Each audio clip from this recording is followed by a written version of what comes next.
For more stories like this, hit the like button and subscribe so we can create more videos like this. I live in a quiet village in North Yorkshire. Not the postcard kind with tea rooms and smiling locals, but one so small it doesn't even have a shop. Just 3 houses, a field, and a bus stop that only works on Thursdays. The kind of place where nothing ever happens. So when my parents told me they'd be away for the weekend visiting my nan in Manchester, I begged to stay behind. I had mock exams coming up, and truthfully, I just wanted the house to myself. It was a Friday night. I was curled up on the sofa watching Luther, drinking tea and scrolling through my revision notes. Around 8 p.m., I noticed the fog had started rolling in. Thick, heavy fog that swallowed everything beyond our garden fence. At first, I thought nothing of it. Fog is normal around here. But this was different. It was so dense I couldn't see the barn across the field. It was like someone had drawn a curtain around the house. I remember hearing the garden gate creak.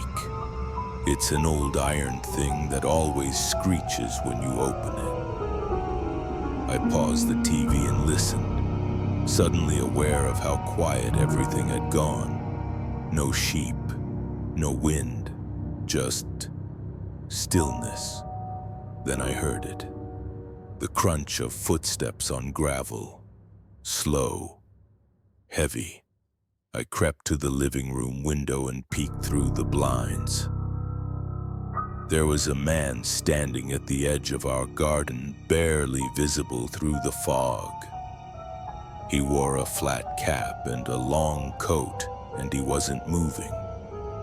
Just standing there, facing the house, watching. My stomach dropped. We don't get strangers out here, especially not at night, and definitely not ones who stand silently in the fog like ghosts. I backed away from the window and tried to calm myself down. Maybe he was a lost hiker or a farmer checking the fence line. I kept telling myself that, until I heard a knock. Not at the front door, at the kitchen window.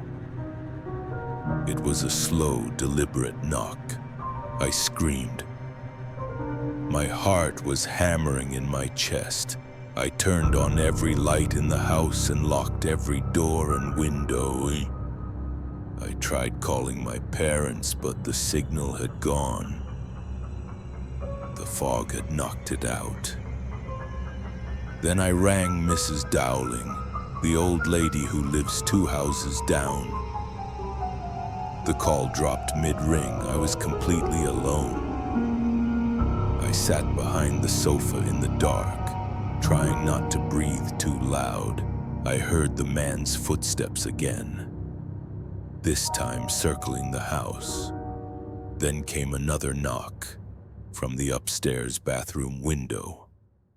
My blood ran cold. He was going around the house, checking every single window, slowly, methodically, like he was looking for a way in. Eventually, everything went quiet.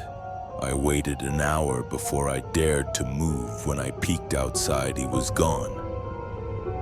I didn't sleep that night. The next morning, I went outside to check the garden. The fog had lifted, but what I found made my stomach twist. There were footprints, big booted ones, in the mud. They circled the house completely, stopped at every window, even the little one above the shower. But what chilled me most was that the footprints only led away from the house. There were no incoming prints, meaning whoever he was, he had been hiding somewhere on the property long before I ever saw him. We never caught him. The police came out took a report said it was probably a drifter. But I know it wasn't random. He wasn't just watching, he was waiting, and I don't think he was planning to knock forever.